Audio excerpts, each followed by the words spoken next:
സഭ എന്നുള്ള ആശയത്തെയാണ് കൂടുതൽ അടിവരയിട്ട് ഉറപ്പിക്കുന്ന തരത്തിൽ പങ്കുവച്ചത്. അതിൻ്റെ തന്നെ ഒരു ഭാഗം തന്നെയാണ് സമുദായം എന്നുള്ള ആ ഒരു ദർശനം.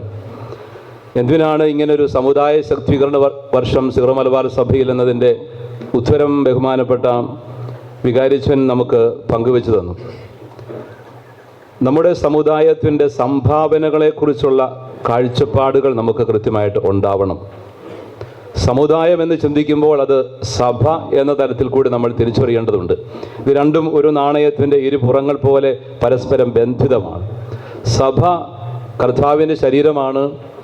ആ സഭ അതിൻ്റെ ശരിയായ തനിമയിൽ തന്നെ അതിൻ്റെ പൈതൃകങ്ങൾ കൈമാറിക്കൊണ്ട് വളരുമ്പോഴാണ് അതിൻ്റെ സാമൂഹ്യ പ്രതിബദ്ധതയുടെ ഭാഗമായ സമുദായം എന്നുള്ള ആശയം കൂടുതൽ ആഴത്തിൽ ആവിഷ്കരിക്കപ്പെടുന്നത്. സഭയുടെ വിശ്വാസത്തിൻ്റെ ആഴങ്ങൾ അത് ഞാനിവിടെ സൂചിപ്പിച്ചതുപോലെ പരിശുദ്ധ കുർബാനയിലും കൂദാശകളും ദൈവവചനത്തിലുമൊക്കെ അധിഷ്ഠിതമാണ്. മിശിഹായുടെ സമഗ്ര വിമോചനത്തിൻ്റെ ദൗത്യമാണ് സഭ ഏറ്റെടുത്തിരിക്കുന്നത്. ആ വിമോചനം ആധ്യാത്മികം മാത്രമല്ല, അതിന് സമഗ്രമായ ഒരു തലമുണ്ട്, മാനമുണ്ട്. ലൂക്കായുടെ സുവിശേഷം 4-ാം അധ്യായം 18-ാമത്തെ തിരുവചനത്തിൽ യെശയ്യാ പ്രവചനം ഉദ്ധരിച്ചുകൊണ്ട് ഈശോ തൻ്റെ ദൗത്യത്തെക്കുറിച്ച് പറയുന്നത് ഇങ്ങനെയാണ്: കർത്താവിൻ്റെ ആത്മാവ് എൻ്റെ മേലുണ്ട്, ദരിദ്രരോട് സുവിശേഷം പ്രസംഗിക്കുവാൻ അവിടുന്ന് എന്നെ അയച്ചിരിക്കുന്നു. അന്ധർക്ക് കാഴ്ചയും ബന്ധിതർക്ക് മോചനവും അടിച്ചമർത്തപ്പെട്ടവർക്ക് സ്വാതന്ത്ര്യവും കർത്താവിന് സ്വീകാര്യമായ വത്സരവും പ്രഖ്യാപിക്കുവാൻ അവിടുന്ന് എന്നെ അയച്ചിരിക്കുന്നു. അപ്പോൾ ഇതിനകത്ത് എല്ലാമുണ്ട്. സുവിശേഷം പങ്കുവയ്ക്കുക എന്നുള്ളതിനോട് ചേർന്ന് വരുന്നതാണ് സമഗ്രമായ വിമോചനത്തിൻ്റെ വിവിധ തലങ്ങൾ. അത് സഭയുടെ ഒരു സാമൂഹ്യ പ്രതിബദ്ധതയുടെ തലം കൂടി ആവിഷ്കരിക്കുന്നുണ്ട്. ആ തലത്തെ കൂടുതൽ അക്കമിട്ട് അടയാളപ്പെടുത്തുന്ന ഒരു വാക്കാണ് സമുദായം എന്ന് പറയുന്നത്. ആ സമുദായത്തിൻ്റെ ശക്തീകരണം ഇന്ന് അനിവാര്യമായി മാറിയിരിക്കുന്നു എന്ന് നമ്മൾ പറയുമ്പോൾ നമുക്ക് ലഭിച്ചിരിക്കുന്ന വിശ്വാസത്തിൻ്റെ പവിത്രമായ പൈതൃകങ്ങൾ നമ്മുടെ സുറിയാനി സമുദായത്തിൻ്റെ ഭാഗമാണ്, കത്തോലിക്ക സഭയുടെ ഭാഗമാണ്. ഈ പൈതൃകങ്ങൾ നമുക്ക് ലഭിച്ചിരിക്കുന്നത് അഭിമാനത്തോടു കൂടി ജീവിച്ചുകൊണ്ട് അടുത്ത തലമുറയ്ക്ക് കൈമാറുക എന്നുള്ള അതുല്യമായ സുപ്രധാനമായ ഒരു ദൗത്യം നമുക്കുണ്ട്. അത് കൈമാറപ്പെടുന്നില്ലെങ്കിൽ പിന്നെ ഒരിക്കലും നമുക്ക് സമൂഹത്തെ ശക്തീകരിക്കാനായിട്ട് പറ്റുകയില്ല, സമുദായത്തെ ശക്തീകരിക്കാൻ പറ്റുകയില്ല. അത്തരത്തിലുള്ള കൈമാറ്റങ്ങൾ വളരെ കൃത്യമായ രീതിയിൽ നടന്നിരുന്ന ഒരു സമൂഹമാണ് നമ്മുടേത്. തീർച്ചയായിട്ടും നമ്മൾ അതുകൊണ്ടാണ് ഈ കാലഘട്ടത്തിലൂടെ ഒട്ടേറെ സംഭാവനകൾ ചെയ്യാനായിട്ട് നമുക്ക് സാധിച്ചത്. നമ്മുടെ സംഭാവനകളെക്കുറിച്ചെല്ലാം നമുക്ക് അവബോധമുള്ളവരായിരിക്കണം. വിദ്യാഭ്യാസ മേഖല എന്ന് പറയുന്നത് എന്തുകൊണ്ടാണ് സഭ ഇത്രയും കാര്യമായിട്ട് കരുതുന്നത്? അക്ഷരങ്ങളിലൂടെ അറിവിൻ്റെ വെളിച്ചം പകർന്നുകൊണ്ട് മനുഷ്യൻ്റെ മനസ്സിനെ വേണ്ട വിധം പ്രബുദ്ധമാക്കിയെടുത്ത് അവരെ സമൂഹത്തിന് വേണ്ടപ്പെട്ടവരാക്കി മാറ്റുക, സമൂഹ നിർമ്മിതിക്ക്, രാഷ്ട്ര നിർമ്മിതിക്ക് കാരണക്കാരായി മാറ്റുക എന്നുള്ള വളരെ പ്രധാനപ്പെട്ട ഒരു ദൗത്യമുണ്ട് വിദ്യാഭ്യാസത്തിന്. അതുകൊണ്ടാണ് സഭ എക്കാലത്തും വിദ്യാഭ്യാസ സ്ഥാപനങ്ങൾ തുടങ്ങുന്നതിനിടയായത്. നമുക്കറിയാം, ഇവിടെ നിലനിന്നിരുന്ന ഒരു ഇരുണ്ട സാഹചര്യം ഉണ്ടായിരുന്നു നൂറ്റാണ്ടുകൾക്കപ്പുറത്ത്. അത്തരം ഇരുണ്ട സാഹചര്യങ്ങളിൽ ജാതി വ്യവസ്ഥയുടെ ദുർഭൂതങ്ങൾ ഇവിടെ ധാരാളമായി നിറഞ്ഞു നിന്നിരുന്ന ഒരു സമയത്ത് എല്ലാവരെയും ചേർത്ത് പിടിച്ചുകൊണ്ട് ഒരുമിച്ചിരുത്തി ജാതി വ്യത്യാസങ്ങൾക്കും വർണ്ണവിഭജനങ്ങൾക്കും അതീതമായിട്ട് സവർണനെയും പാവപ്പെട്ടവനെയും അവർണനെയും ഒക്കെ ചേർത്തിരുത്തിക്കൊണ്ട് സംസ്കൃത സ്കൂളുകൾ ആരംഭിച്ച് വിദ്യാഭ്യാസം നൽകി അവരെയൊക്കെ മുഖ്യധാരയിലേക്ക് കൊണ്ടുവരാനായിട്ട് മുൻകൈയെടുത്തത് സഭയാണെന്ന് നമുക്കറിയാം. അതിന് ഏറ്റവും പ്രധാനപ്പെട്ട ഒരു റോള് അന്ന് വഹിച്ച വ്യക്തികളിൽ ഏറ്റവും ആദരിക്കപ്പെടുന്നയാളാണ് വിശുദ്ധ ചാവറ കുര്യാക്കോസ് ഏലിയാസ് അച്ഛൻ. നിധിവീരിക്കൽ മാണിക്കത്തിനാലെ പോലത്തെ ആളുകളൊക്കെയാണ് ദീപിക എന്നുള്ള പത്രത്തിന് വേണ്ടി അന്നത്തെ നസ്രാണി ദീപിക എന്ന ആ ഒരു വർത്തമാന പത്രത്തിൻ്റെ പിറകിൽ പ്രവർത്തിച്ചുകൊണ്ട് ജനങ്ങളുടെ ഇടയിലേക്ക് നീതിബോധവും ധാർമ്മികതയും എത്തിക്കുന്നതിന് കരുത്തുകാട്ടി കൂടെ നിന്നത്. അതെല്ലാം സമുദായത്തിന് ശക്തിയായിരുന്നു. അവരോട് ചേർന്ന് നിന്നിരുന്ന ധാരാളം ആത്മായ പ്രതിഭകളുണ്ടായിരുന്നു, നേതൃത്വ നിരയുണ്ടായിരുന്നു. അങ്ങനെ ഒരു സമഗ്രമായ വിമോചനത്തിൻ്റെ പാത വെട്ടിത്തുറക്കാനായിട്ട് നൂറ്റാണ്ടുകൾക്കപ്പുറത്ത് നമുക്ക് സാധിച്ചിട്ടുണ്ട്. ഇത് കേരളത്തിൻ്റെ കാര്യം മാത്രമല്ല, ഭാരതത്തിൻ്റെ വിമോചനത്തിൻ്റെയും സമഗ്രമായ വളർച്ചയുടെയും ഒക്കെ അല്ലെ വികസനത്തിൻ്റെ പുരോഗതിയുടെയൊക്കെ നാൾവഴികളെക്കുറിച്ച് നമ്മൾ ചിന്തിക്കുമ്പോൾ സഭ എന്തുമാത്രം വലിയ പങ്ക് വിദ്യാഭ്യാസത്തിലൂടെ തന്നെ ഈ മേഖലയ്ക്ക് നൽകിയിട്ടുണ്ടെന്ന കാര്യം നമുക്കൊരിക്കലും തർക്ക വിഷയമാക്കേണ്ട കാര്യം പോലുമില്ല. ചരിത്രത്തിൽ അത് ലിഖിതമാക്കപ്പെട്ടിട്ടുണ്ട്. സത്യസന്ധമായിട്ട് ചരിത്രത്തെ സമീപിക്കുന്നവർക്ക് ഇനി ഇത് ഇന്ത്യയിൽ മാത്രമല്ല, ലോകത്തെമ്പാടും ഇതുപോലത്തെ വലിയ മുന്നേറ്റങ്ങൾക്ക് സഭ കാരണമായിട്ടുണ്ട്. ലോകത്തിലെ ഏറ്റവും വലിയ പ്രധാനപ്പെട്ട യൂണിവേഴ്സിറ്റികൾ ഒക്കെ തന്നെ സഭയുടെ നേതൃത്വത്തിൽ തന്നെ നടക്കുന്നതാണെന്ന് നമുക്കറിയാം. വലിയ യൂണിവേഴ്സിറ്റികൾ. ഇനി ശാസ്ത്ര സാങ്കേതിക മേഖലകളെ കുറിച്ച് ചിന്തിച്ചു കഴിഞ്ഞാൽ ചിലപ്പോഴൊക്കെ ശാസ്ത്രത്തിനെതിരാണ് സഭയെന്നൊക്കെ അറിവില്ലായ്മ മൂലം ചില ആളുകൾ പറയുന്നുണ്ടാവും. 12ാം ക്ലാസ്സിലെ പാഠപുസ്തകം എടുത്ത് നോക്കിയാൽ മതി, അത് പാഠപുസ്തകം അതിനകത്ത് എഴുതിയിട്ടുണ്ട് എന്നൊക്കെയുണ്ട്. എത്രയോ പേര് ജസ്യൂട്ട് വൈദികർ ഉൾപ്പെടുന്ന എത്രയോ വൈദികർ വലിയ ശാസ്ത്ര സംഭാവനകൾ ചെയ്ത ശാസ്ത്രജ്ഞന്മാരുടെ പട്ടികയിലുള്ളതാണ്. സഭയെന്നും ശാസ്ത്രത്തെ ആദരിക്കുന്നുണ്ട്, വളർത്തുന്നുണ്ട്. സഭയുടെ മുഖ്യധാരയിലേക്ക് വരുന്നവർ തന്നെ ശാസ്ത്ര മേഖലയുമായി ബന്ധപ്പെട്ടവരാണ്. പക്ഷേ ഒരിക്കലും അത് വഴിതെറ്റിപ്പോയി ഒരു അധാർമികതയുടെ തലത്തിലേക്ക് മാറരുത് എന്ന് മാത്രം സഭ ശാഠ്യം പിടിച്ചിട്ടുമുണ്ട്. ഇനി വിദ്യാഭ്യാസ മേഖല മാത്രമല്ല, ആതുര ശുശ്രൂഷ മേഖലകളിൽ എത്രയോ വലിയ പങ്കാണ്. ഒരു നാടിന് ആരോഗ്യം പകരുന്നതിന് ആവശ്യമായ സംവിധാനങ്ങൾ ഒരുക്കിക്കൊണ്ട് അവിടെ വേണ്ടത്ര എല്ലാ സഹായങ്ങളും ഒരുക്കുന്ന ആതുര ശുശ്രൂഷ മേഖലകൾ നമുക്കുണ്ടല്ലോ. ഇവിടെ ഒരു നല്ല ആശുപത്രി, ഏറ്റവും അഫോർഡബിൾ റേറ്റിൽ നല്ല ചികിത്സ കൊടുക്കാൻ ലഭിക്കുന്ന നമ്മുടെ MMT ഹോസ്പിറ്റൽ. ഇന്ന് മാത്രമല്ല, എത്രയോ രൂപതകൾക്ക്, എത്രയോ സന്യാസ സമൂഹങ്ങൾക്ക് ഇതുപോലെയുള്ള ആതുര ശുശ്രൂഷ കേന്ദ്രങ്ങളുണ്ട്. അപ്പോൾ ആരോഗ്യത്തിന് വേണ്ടിയിട്ട് കൈകോർക്കുന്ന ഒരു സഭാ കൂട്ടായ്മ, ജീവകാരുണ്യ പ്രവർത്തനങ്ങൾ എണ്ണിയാൽ ഒടുങ്ങാത്ത വിധമാണ്. പാർശ്വവൽക്കരിക്കപ്പെട്ടവർ, സമൂഹത്തിൽ പുറന്തള്ളപ്പെട്ടവർ, അവഗണിക്കപ്പെട്ടവരെ ചേർത്ത് പിടിക്കാനായിട്ട്, വോട്ടുപോലുമില്ലാത്ത മാനസിക രോഗികളെ ചേർത്ത് പിടിക്കാനായിട്ട് ആരാ ഉള്ളത്? സഭയല്ലാതെ. അങ്ങനത്തെ മാനസിക രോഗികൾക്ക് വേണ്ടിയുള്ള സെൻറ്റേഴ്സ് നമ്മുടെ രൂപത്തിൽ തന്നെ എന്തുമാത്രം, എത്രയോ തലം. ഒരു പ്രധാനപ്പെട്ട 2 സെൻറ്റേഴ്സിലായിട്ട് 100-300ഓളം പേര് അവിടെ ഉണ്ടെന്ന് നമുക്കറിയാം. ഇതൊന്നും ആർക്കും ഏതെങ്കിലും തരത്തിൽ ആവശ്യപ്പെട്ടിട്ട് ചെയ്യുന്നതല്ല. നമ്മുടെ ഉള്ളിലുള്ള പ്രേക്ഷിത ചൈതന്യം, ഈശോമിശിഹായുടെ സ്നേഹത്തിൻ്റെ നിർബന്ധത്താലാണ് നമ്മളിതെല്ലാം ചെയ്യുന്നത്. നമ്മുടെ എല്ലാം ആളുകളുടെ സംഭാവനകളാണ് അതിനൊക്കെ കാരണമായി മാറുന്നത്. അപ്പോൾ നമ്മൾ ഒരുമിച്ച് ചേർന്നുകൊണ്ട്, സഭാ നേതൃത്വത്തോട് അൽമായരെല്ലാം ഒരുമിച്ച് ചേർന്നുകൊണ്ട് ഒറ്റക്കെട്ടായിട്ട് മുമ്പോട്ട് നീങ്ങുമ്പോൾ വലിയ സാമൂഹിക പരിവർത്തനങ്ങൾക്ക് കാരണമായി തീർന്നിട്ടുണ്ടെന്നുള്ളത് ചരിത്രമാണ്. പക്ഷേ നമുക്ക് ഇന്ന് അഭിമുഖീകരിക്കേണ്ടി വരുന്ന പല പ്രതിസന്ധികളും ഉണ്ടെന്ന് നമുക്കറിയാം. വിശദാംശങ്ങളിലേക്ക് ഞാൻ പോകുന്നില്ല. മുഖ്യപ്രഭാഷണങ്ങൾ നടത്താനുള്ളവരൊക്കെ പ്രൊഫസർ രാജീവൊക്കെ ഇവിടെ ഉണ്ട്. നമുക്കറിയാം, നമ്മുടെ ജനസംഖ്യ കുറയുന്നതിൻ്റെയും അടിസ്ഥാനമില്ലാത്ത, വേണ്ടത്ര പഠനമില്ലാത്ത തരത്തിലുള്ള വിദേശ പലായനങ്ങൾ വർദ്ധിതമാകുന്നതിൻ്റെ ഒരു സാഹചര്യത്തിൽ നമുക്ക് ഏറെ ബുദ്ധിമുട്ടുകൾ ഉണ്ടാക്കുന്നുണ്ട്. വിദേശ രാജ്യങ്ങളിലേക്ക് പഠിക്കാനായിട്ടും ജോലിക്കും വേണ്ടി പോകുന്നത് എക്കാലത്തുമുള്ള മൈഗ്രേഷനാണ്, ഇത് തെറ്റൊന്നുമില്ല. പക്ഷേ അന്വേഷിച്ചിട്ട് അത് പോകുന്നത് കൊണ്ട് പ്രയോജനമുണ്ടോ എന്ന് തിരിച്ചറിഞ്ഞിട്ട്, ആരെങ്കിലും കുറച്ച് ബിസിനസ്സുകാർ പുറത്തേക്ക് തള്ളിവിടുന്നതിൻ്റെ പേരിലും കൂട്ടുകൂടി അവൻ പോയി അവൾ പോയി ഞാനും പോകുന്നെന്ന് പറഞ്ഞു പോകുന്നതല്ല. പഠിക്കാൻ മെച്ചപ്പെട്ട യൂണിവേഴ്സിറ്റികൾ ഉണ്ടെങ്കിൽ, ഞാൻ ഒരു കാര്യം പെട്ടെന്ന് ഓർക്കുകയാണ്. ഇംഗ്ലണ്ടിൽ, ഗ്രേറ്റ് ബ്രിട്ടനിലൊരു യൂണിവേഴ്സിറ്റിയിൽ PG സ്റ്റഡീസിന് വേണ്ടിയിട്ട് ഇവിടുന്ന് പറഞ്ഞു വിട്ട ഒരു അച്ഛൻ അവിടെ ജോലി ചെയ്യുകയും കൂടിയാണ്. അദ്ദേഹം അന്വേഷിച്ചു കഴിഞ്ഞപ്പോഴേക്കും വേൾഡ് റാങ്കിങ്ങിൽ അവിടെയുള്ള പല യൂണിവേഴ്സിറ്റികളും നമ്മുടെ ഇന്ത്യയിലെ, കേരളത്തിലെ പല യൂണിവേഴ്സിറ്റികളേക്കാൾ താഴെയാണ്. മെച്ചപ്പെട്ടതുണ്ട്. കൃത്യമായിട്ട് അടുത്തുള്ള യൂണിവേഴ്സിറ്റികളിൽ അദ്ദേഹത്തിന് അതുകൊണ്ട് കിട്ടിയിട്ടില്ല. അദ്ദേഹം ജോലി ചെയ്യുന്ന സ്ഥലത്ത് നിന്ന് ഏറ്റവും അടുത്തുള്ള യൂണിവേഴ്സിറ്റികളിൽ അദ്ദേഹത്തിൻ്റെ ബിസിനസ് മാനേജ്മെൻറ്റ് സ്റ്റഡീസിന് വേണ്ടിയിട്ട് ശ്രമിച്ചപ്പോൾ അടുത്തുള്ള യൂണിവേഴ്സിറ്റികളെല്ലാം ഇംഗ്ലണ്ടിലെ യൂണിവേഴ്സിറ്റിയാണ്. വേൾഡ് റാങ്കിങ് വരുമ്പോഴത്തേനും നമ്മുടെ ഗാന്ധിയുടെയും കേരളയുടെയും അല്ലെ ഡൽഹി യൂണിവേഴ്സിറ്റി പോലത്തെ യൂണിവേഴ്സിറ്റികളെല്ലാം താഴെയാണ്. ഞാൻ അവരെ ചെറുതാക്കി പറയുമല്ല, നല്ല യൂണിവേഴ്സിറ്റികളുണ്ട്. അപ്പം നല്ല യൂണിവേഴ്സിറ്റികൾ ഏതാണെന്നറിയാതെ ഇവിടുന്ന് ഒരു കൂട്ടം അങ്ങോട്ട് പോകുന്നു, അവിടെ ചുറ്റിത്തിരിഞ്ഞ് നടക്കുന്നു. അർത്ഥമില്ല. അവിടെ പോയിട്ട് നമുക്കൊന്നും ആയിത്തീരാൻ പറ്റാത്ത നിർഭാഗ്യാവസ്ഥയുണ്ട്. അത് തിരിച്ചറിയേണ്ടതാണ് ചെറുപ്പക്കാരെന്ന കാര്യം തിരിച്ചറിയണം മക്കൾ. ഓക്കുക, അങ്ങനെയുള്ള തരത്തിലുള്ള പലായനങ്ങളും അപകടമുണ്ടാക്കുന്നുണ്ട്. പിന്നെ പൊതു സമൂഹങ്ങളിൽ നിന്ന് നമ്മുടെ നേതൃത്വം രാഷ്ട്രീയ, സാമൂഹിക, സാംസ്കാരിക മേഖലകളിൽ നല്ല രീതിയിൽ നേതൃത്വം കൊടുത്തിരുന്നുകൊണ്ട് ഈ സമൂഹത്തെ നയിച്ച ഒരു പാരമ്പര്യമുള്ള ഒരു സമുദായം ആയിരുന്നു നമ്മുടേതെങ്കിൽ, ഇന്ന് നമ്മുടെ രാഷ്ട്രീയ നേതൃത്വത്തിൽ, സാംസ്കാരിക നേതൃത്വത്തിൽ നമ്മുടെ ആളുകൾ പിന്നാക്കം പോയിരിക്കുന്നു. അതുകൊണ്ട് ആ മേഖലയിലൊക്കെ സജീവമായിട്ട് കടന്നു വരാനായിട്ട് നമ്മുടെ ആളുകൾ ശ്രദ്ധിക്കേണ്ടതുണ്ട്. അത് ഏതെങ്കിലും സ്വാർത്ഥ ലക്ഷ്യങ്ങൾക്ക് വേണ്ടിയിട്ടല്ല.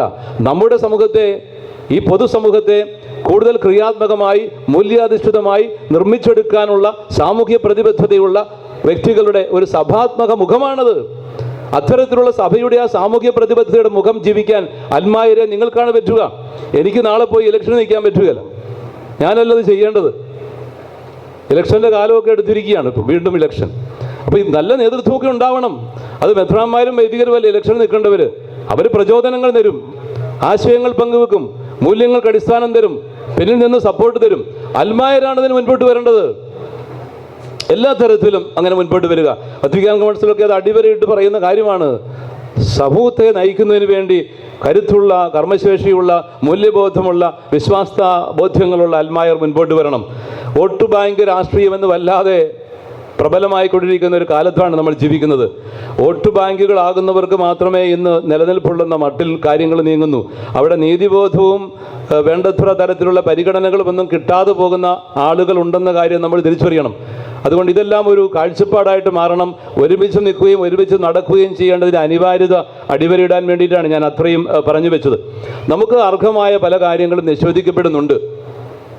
നമ്മുടെ സമുദായത്തിൻ്റെ പിന്നാക്കാവസ്ഥയെക്കുറിച്ച് ബോധ്യമുള്ളത് കൊണ്ടാണ് ഈ സർക്കാരിനോട് തന്നെ നമ്മൾ ഏതാനും നാളുകൾക്ക് മുമ്പ്, വർഷങ്ങൾക്ക് മുമ്പ് ആവശ്യപ്പെട്ടത് ഈ സമൂഹത്തിന് വേണ്ടത്ര തരത്തിലുള്ള പരിഗണന കൊടുക്കണം, ഇതിനെക്കുറിച്ച് പഠിക്കണം, ഇതിന് വേണ്ട ആവശ്യമായിട്ടുള്ള മുൻഗണനയോ അല്ലെങ്കിൽ ആവശ്യമായിട്ടുള്ള ഒരു മുഖ്യധാരയിലേക്ക് എത്തുന്നതിന് വേണ്ടത്ര നടപടികൾ എടുക്കണം, കർമ്മപദ്ധതികൾ ആവിഷ്കരിക്കണം. അങ്ങനെയൊക്കെ പറഞ്ഞപ്പോൾ ഗവൺമെൻറ് എടുത്ത ഒരു പോസിറ്റീവ് സ്റ്റെപ്പാണ് ജെ.ബി. കോശി കമ്മീഷൻ. തീർച്ചയായിട്ടും അത് അഭിനന്ദനാർഹമാണ്. അങ്ങനെ ഒരു ജെ.ബി. കോശി കമ്മീഷനെ ക്രൈസ്തവ സമൂഹത്തിൻ്റെ പിന്നാക്കാവസ്ഥയെക്കുറിച്ച് പഠിക്കാനായിട്ട് വെച്ചു എന്നുള്ളത് പോസിറ്റീവാണ്. പക്ഷേ അങ്ങനെ പഠിക്കാനായിട്ട് വെച്ചിട്ട് ആ ചാപ്റ്റർ അങ്ങ് മടക്കി വെച്ചു. എവിടെ ജെ.ബി. Koshy commission report? മുഖ്യമന്ത്രി പറഞ്ഞിട്ടുണ്ട് 100-200ഓളം കാര്യങ്ങൾ നടപ്പിലാക്കി ഈ സമൂഹത്തിന് വേണ്ടിയിട്ട്. ഏതു കാര്യങ്ങളെന്ന് നമുക്ക് അറിഞ്ഞുകൂടാ. നമ്മളെ ആരെയും ബാധിക്കുന്ന ഒരു കാര്യവും ഇവിടെ നടന്നതായിട്ട് നമുക്കാർക്കും അറിവില്ല.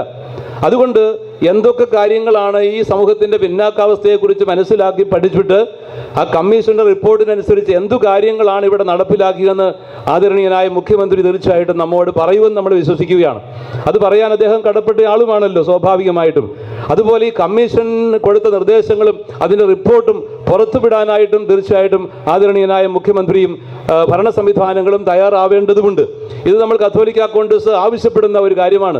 സമുദായ ശാക്തീകരണത്തിന് നമ്മുടെ സമൂഹത്തിൻ്റെ ദുർബലാവസ്ഥയും നമ്മുടെ സമൂഹത്തിൻ്റെ പിന്നാക്കാവസ്ഥയും വേണ്ടത്ര പരിഹരിക്കപ്പെടേണ്ടതും പരിഗണിക്കപ്പെടേണ്ടതുമാണ് എന്നുള്ള ഒരു സത്യമാണ് നമ്മളിവിടെ മുൻപോട്ട് വെക്കുന്ന പ്രധാനപ്പെട്ട ഒരു ആശയം. കക്ഷി രാഷ്ട്രീയങ്ങൾക്ക് അതീതമായിട്ടാണ് ഞാൻ സംസാരിക്കുന്നത്. ഏതെങ്കിലും ഒരു രാഷ്ട്രീയ പാർട്ടിയുടെ വക്താവല്ല സഭ. നമ്മളങ്ങനെ ആയിരിക്കാനും പാടില്ല. കത്തോലിക്ക കോൺഗ്രസിന് കൃത്യമായിട്ടുള്ള ഒരു കക്ഷി രാഷ്ട്രീയങ്ങളൊന്നും ഇല്ല. ഏതെങ്കിലും ഒരു രാഷ്ട്രീയ പാർട്ടിയുടെ ഭാഗമല്ല കത്തോലിക്ക കോൺഗ്രസ്. പക്ഷെ കത്തോലിക്ക കോൺഗ്രസിനൊരു രാഷ്ട്രീയമുണ്ട്. എന്താണ് ആ രാഷ്ട്രീയം? ആ രാഷ്ട്രീയം എന്ന് പറഞ്ഞാൽ നമ്മുടെ സമുദായത്തിൻ്റെ ശക്തീകരണം. അങ്ങനെ സമുദായം ശക്തി പ്രാപിച്ചുകൊണ്ട് പൊതുസമൂഹത്തെ കൂടുതൽ മെച്ചപ്പെട്ട രീതിയിൽ നയിക്കുവാനുള്ള അതിൻ്റെ ആത്മാർത്ഥമായ ശ്രമങ്ങൾ, അതിന് തീർച്ചയായിട്ടും വേണ്ടത്ര പിന്തുണ നൽകുന്ന രാഷ്ട്രീയ സംവിധാനങ്ങളെ സ്വാഭാവികമായിട്ടും അത് സപ്പോർട്ട് ചെയ്യുമല്ലോ. അത് നമ്മളെന്നല്ല, കത്തോലിക്ക കോൺഗ്രസ് എന്നല്ല, അത് നമ്മുടെ സമുദായത്തിൻ്റെ ചിന്തയായിട്ട് മാറണം. ആരാണ് നമ്മുടെ സമുദായത്തിൻ്റെ ബഹുമുഖങ്ങളായ പ്രശ്നങ്ങളെ, പ്രതിസന്ധികളെ വേണ്ട വിധം അഡ്രസ്സ് ചെയ്യുന്നത്? ഒരുപാട് പ്രതിസന്ധികൾ നമുക്കിന്നുണ്ട്. വന്യമൃഗ പ്രശ്നങ്ങൾ ഇങ്ങനെ വല്ലാതെ കൂടി വരികയാണ്. വന്യമൃഗങ്ങളെ തട്ടിയിട്ട് റോഡിൽ കൂടെ നടക്കാൻ വയ്യാത്ത അവസ്ഥ. ഇതിലധികം തെരുവ് നായ്ക്കളെന്ന് ഓമനപ്പേരിട്ടുകൊണ്ട് നായ്ക്കളെ അവഹേളിക്കുന്ന ഒരു വിഭാഗം ആളുകൾ. തെരുവിലല്ല നായ്ക്കൾ ജീവിക്കേണ്ടത്, വീട്ടിലാണ്. തെരുവ് നായ എന്ന് പറയുന്ന അവഹേളന വാക്കാണത്. അതുകൊണ്ട് നായ്ക്കളെ നമ്മൾ സ്നേഹിക്കണം, മൃഗങ്ങളെ നമ്മൾ സ്നേഹിക്കണം. അതൊക്കെ വീട്ടിൽ ജീവിക്കേണ്ടതാണ്. കപട പരിസ്ഥിതിവാദവും കപട മൃഗസ്നേഹവും ഒക്കെ കാണിക്കുന്നതിൻ്റെ കാപഢ്യം തിരിച്ചറിയാനുള്ള ആർജവം, അറിവ് നമുക്കൊക്കെ ഉണ്ടല്ലോ, ഉണ്ടാവേണ്ടതാണ്. പഞ്ചായത്തുകൾ പരിശ്രമിച്ചു കഴിഞ്ഞാൽ നടക്കും ഇത്. പഞ്ചായത്തുകൾ ഷെൽട്ടർ ഹോമുകളിലേക്ക് ഈ തെരുവ് നായ്ക്കളെ മാറ്റിയിട്ട് വന്ധ്യംകരിക്കുക, അതിനെ അവിടെ സംരക്ഷിക്കുക. ഒന്നിനെയും വെടിവെച്ച് കൊല്ലണ്ട. അതോടെ അതിൻ്റെ ആ തലമുറ തീർന്നു കഴിയുമ്പോൾ പിന്നെ ഏതെങ്കിലും ആളുകൾ നായ്ക്കളെ വളർത്തുന്നുണ്ടെങ്കിൽ വീട്ടിൽ വളർത്തണം. തീർച്ചയായിട്ടും നായ്ക്കളെ നമ്മളൊക്കെ വളർത്തുന്നുണ്ട്. എനിക്ക് കൊണ്ടൊരു നായ, അതിനെ വീട്ടിലാണ് വളർത്തുന്നത്. ബിഷപ്സ് ഹൗസിലുണ്ടൊരെണ്ണം, പുറത്തോട്ട് ഇറക്കി വിടുകയില്ല. വേണമെങ്കിൽ അങ്ങനെ ചെയ്യണം. എന്തുമാത്രം കുഞ്ഞുങ്ങളാണ്, എന്തുമാത്രം സ്ത്രീജനങ്ങളാണ്, എന്തുമാത്രം വഴിയാത്രക്കാരാണ് കടിയേൽക്കുന്നതും മരണകരമായ അവസ്ഥയിലെത്തുന്നതും. ഇതിൻ്റെയൊക്കെ പുറകിൽ ഡ്രഗ് ലോബികൾ ഉണ്ടെന്ന കാര്യം നമ്മൾ മറക്കരുത്. അതുകൊണ്ട് ഇങ്ങനെയുള്ള ചിന്തകൾ നമ്മൾ ഗൗരവമായിട്ട് എടുക്കേണ്ടത്. ത്രിതല പഞ്ചായത്തിൻ്റെ പ്രതിനിധികളും ഇവിടെ കാണും. പഞ്ചായത്തുകളുടെ ഉത്തരവാദിത്വമാണ് ഒരു തെരുവ് നായരഹിത പഞ്ചായത്ത് ഉണ്ടാക്കിയെടുക്കുക, അതിന് അവാർഡുകൾ കൊടുക്കുക. അങ്ങനെ പഞ്ചായത്ത് പ്രസിഡന്റുമാർ, പഞ്ചായത്ത് കമ്മിറ്റി ആലോചിച്ച് കഴിഞ്ഞാൽ അത് നടക്കുന്നേ ഉള്ളൂ. മുണ്ടക്കയം പഞ്ചായത്തിൽ തെരുവ് നായ രഹിതമായ പഞ്ചായത്തായിട്ട് അതിനെ പ്രഖ്യാപിക്കുക. അപ്പോൾ തീർച്ചയായിട്ടും സ്വാഭാവികമായിട്ടും അതൊരു ആദരവായി മാറും. അത് മറ്റു സ്ഥലങ്ങളിലേക്കും അതുപോലെ വ്യാപിക്കും. നമ്മുടെ ആളുകൾക്ക് ജീവിക്കാനൊരു മാർഗമായില്ലേ, മര്യാദയ്ക്ക് വഴി നടക്കാൻ പറ്റുമല്ലോ. അപ്പോൾ ഇങ്ങനെയുള്ള ഞാനത് ഇടയ്ക്ക് കയറി പറഞ്ഞെന്ന് മാത്രമേ ഉള്ളൂ. വന്യമൃഗ പ്രശ്നങ്ങൾ മറ്റൊന്നുള്ളത്, കാട്ടുപന്നിയുടെ ഉപദ്രവം കൊണ്ട് മടുത്തു. ഈയിടെ അഭിമന്യ പാമ്പ്ളാനി പിതാവ് പ്രസംഗിച്ച് പറഞ്ഞു, ഈ കാട്ടുപന്നി എന്ന് പറയുന്ന സാധനം ഇതുവരെ കാട് കണ്ടിട്ടേ ഇല്ല. അത് നാട്ടുപന്നിയാണ്. നാട്ടിൽ നടക്കുന്ന പന്നിയെ നാട്ടുകാരാണ് വേണ്ട വിധം കൈകാര്യം ചെയ്യേണ്ടത്. കാട്ടുപന്നിയെ നമ്മളൊന്നും ചെയ്യാൻ പാടില്ല, അത് കാട്ടു ജീവിക്കേണ്ടതാണ്. പന്നി മാത്രമല്ല, കാട്ടുമൃഗങ്ങളെ വേണ്ട വിധം അത് എന്തുമാത്രം ആകാം, എത്ര നമ്പറിൽ കൂടാൻ പാടില്ല എന്ന് നിജപ്പെടുത്തിയിട്ട് കള്ളിങ് എന്ന് പറയുന്ന ഗ്ലോബലായിട്ട് പോലും അംഗീകരിച്ച സംവിധാനങ്ങളുണ്ട്. അതിനെ ഒരു കൃത്യസമയത്ത് വെടിവെച്ച് കൊല്ലാനുള്ള നിയമം ഉണ്ടാവണം. അപ്പോൾ ഇങ്ങനെയുള്ള ഒരുപിടി കാര്യങ്ങൾ നമ്മുടെ മുമ്പിലുണ്ട്. നമുക്ക് ഉപാധിരഹിതമായ പട്ടയം കിട്ടേണ്ടതിൻ്റെ ആവശ്യകതയുണ്ട്. പട്ടയമില്ലാത്ത സ്ഥലങ്ങളിൽ സർക്കാർ സംവിധാനങ്ങൾ സത്വരമായ ഇടപെടൽ ഇക്കാര്യത്തിലൊക്കെ നടത്തേണ്ടതുണ്ട്. ഇങ്ങനെ ഒരുപിടി പ്രശ്നങ്ങളുണ്ട് എന്ന കാര്യം ഞാൻ അധികമൊന്നും പറഞ്ഞ് ദീർഘിപ്പിക്കുന്നില്ല. അപ്പോൾ ഇങ്ങനെയുള്ള പൊതുസമൂഹത്തിൻ്റെ വിഷയങ്ങൾ ധാരാളം. നമ്മുടെ സമുദായം പലതരത്തിലും പിന്നാക്കം പോകുന്ന ഒരു പ്രതിസന്ധി ഇന്ന് അഭിമുഖീകരിക്കുന്നുണ്ട്. അതുകൊണ്ട് തന്നെയാണ് നമ്മൾ ഒരുമിച്ച് സമുദായ ശാക്തീകരണത്തിന് ഇറങ്ങിത്തിരിക്കുന്നത്. സമുദായം ശക്തി പ്രാപിക്കുമ്പോൾ നമ്മൾ മാത്രമല്ല വളരുന്നത്, പൊതുസമൂഹവും വളരും. സങ്കുചിതമായ ചിന്തയല്ലിത്. ഇത് കുറേ വിശാലമായ ഒരു കാഴ്ചപ്പാടിലാണ് നമ്മൾ കാണുന്നതും കാണേണ്ടതും. പൊതുസമൂഹത്തിൻ്റെ വളർച്ചയ്ക്ക് വേണ്ടിയിട്ട് സഭയെന്നും നിലപാടെടുത്തിട്ടുള്ളൂ. അങ്ങനെ തന്നെയായിരിക്കണം സമുദായ ശാക്തീകരണവും. തീർച്ചയായിട്ടും നമ്മൾ ഒരു ചെറിയ എളിയ തുടക്കമാണ് ഇവിടെയെങ്കിലും. ഇതൊരു പരിച്ഛേദമാണ്. തീർച്ചയായിട്ടും വലിയ കാര്യങ്ങൾ ചെയ്യാനായിട്ട് നമുക്ക് സാധിക്കും എന്നതിന് സംശയമില്ല. നമ്മൾ ആഗ്രഹിക്കുന്ന ചില കർമ്മപദ്ധതികൾ വളരെ ചുരുക്കമായിട്ടൊന്ന് ഇവിടെ കുറിച്ചു വച്ചിട്ടുണ്ട്. അത് തന്നെ ഒന്ന് വായിച്ചു ഞാൻ അങ്ങ് അവസാനിപ്പിക്കുകയാണ്. പ്രകാശമായ മിശിഹായ്ക്ക് സാക്ഷ്യം വഹിക്കുക, പൊതുവായ കാര്യങ്ങളാണ്. ഇനി കൃത്യമായിട്ട് അത് നമ്മൾ അക്കമിട്ട് നടപ്പിലാക്കുകയും ചെയ്യും. സഭയുടെ വക്താക്കളായി മാറാൻ കഴിയുക, സംഘടനാ സംവിധാനത്തെ ശക്തിപ്പെടുത്തുക. കത്തോലിക്ക കോൺഗ്രസ് ഉൾപ്പെടെയുള്ള മറ്റ് രൂപതാ തലത്തിലുള്ള സംഘടനകളെ എല്ലാം ശക്തിപ്പെടുത്തേണ്ടതുണ്ട്. നമ്മുടെ രൂപത അതിൻ്റെ സുവർണ ജൂബിലി വർഷത്തിലേക്ക് പ്രവേശിക്കുകയാണ്. എപ്പാർക്കിൽ അസംബ്ലി ഉണ്ട് ഈ വരുന്ന മെയ് മാസത്തിൽ. അപ്പോൾ രൂപത മുഴുവനും വലിയൊരു മുന്നേറ്റത്തിലേക്ക് കടക്കുന്നതിൻ്റെ ഭാഗമായിട്ടാണ് ഈ സമുദായ ശക്തീകരണവും കൂടെ നമ്മുടെ രൂപതയിൽ യാഥാർത്ഥ്യമാവുന്നത് എന്നത് ഒരു ഇരട്ടി മധുരമായിട്ട് കാണാൻ കഴിയും. നാലാമത്തെ കാര്യം അവകാശബോധം വളർത്താൻ നമുക്ക് സാധിക്കണം. അതിനാവശ്യമായ പദ്ധതികൾ, അവയർനെസ് പ്രോഗ്രാംസ് തുടങ്ങിയവ, നേതൃത്വ പരിശീലനം കാര്യക്ഷമമാക്കാനായിട്ട് നമുക്ക് നടപടികളും കർമ്മപദ്ധതികളും ഉണ്ടാവണം. പൈതൃക മൂല്യങ്ങളുടെ പരിപോഷണം ആവശ്യമാണ്. അതിനാവശ്യമായവ സുഗമമായ ഉൽപാദന വ്യാപാര രംഗങ്ങൾ സൃഷ്ടിച്ചെടുത്ത് നമ്മുടെ സാമ്പത്തികാവസ്ഥയെ ഭദ്രമാക്കാൻ ആവശ്യമായ വിപണി സാധ്യതകൾ തുറക്കുക, മൂല്യാധിഷ്ഠിത ഉൽപ്പന്നങ്ങളുടെ നിർമ്മാണം തുടങ്ങിയുള്ള കാര്യങ്ങളിൽ കൂടുതൽ ശ്രദ്ധ, തൊഴിൽ നൈപുണ്യ വികസനം എന്നീ മേഖലകൾ ഊന്നൽ കൊടുക്കുക, സാമ്പത്തികമായ സുസ്ഥിരത സാധ്യമാക്കാൻ ആവശ്യമായ നിലപാടുകളും നടപടികളും. 10 മാധ്യമ സാക്ഷരത പരിശീലിപ്പിക്കുക. 11 മാനസിക ശാരീരിക ക്ഷമതയുള്ളൊരു സമൂഹത്തെ വാർത്തെടുക്കുക. 2 പരിസ്ഥിതി സൗഹൃദ അന്തരീക്ഷം സൃഷ്ടിച്ചെടുക്കുക. പരിസ്ഥിതിയോട് ചേർന്നാണ് കർഷകർ ആയിരിക്കുന്നത്.